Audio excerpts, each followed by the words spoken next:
Chase ಮಾಡ್ಕೊಂಡು ಬಂದು forest ಎಲ್ಲ ಇದ್ರಂತ ಸರ್ ಬಂದು ಗ್ರಾಮ ಪಂಚಾಯತಿ ಹಿಂಭಾಗದಲ್ಲೇ ಬಂದು ಚುಚ್ಚಿ ಕಾಲಲ್ಲೆಲ್ಲ ತುಂಡು ಕೊಂದಾಕ್ಬಿಟ್ಟಿದೆ.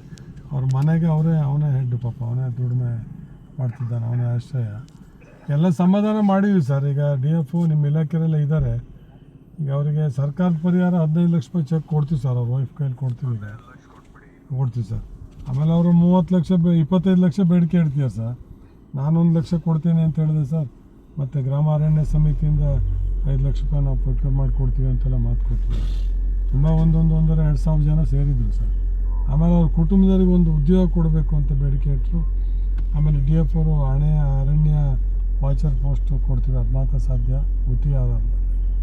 ಗುತ್ತಿಗೆ ಆದಾದ್ಮೇಲೆ ಕೊಡೋಕ್ಕೆ ಸಾಧ್ಯ. ಮತ್ತು ಮುಂದೆ ಹೆಚ್ಚುವರಿ ಬೇಡಿಕೆ ಇಟ್ಟರು, ಅದು ನಾವು ಮುಖ್ಯಮಂತ್ರಿ ಅರಣ್ಯ ಸಚಿವರಿಗೆ ನಾನು ಮಾತಾಡ್ತೀನಿ, ಅದೇನು ಹೇಳ್ತಾರೆ ಅದನ್ನು ಮಾಡ್ತೀವಿ ಅಂತೇಳಿ ಸಮಾಧಾನ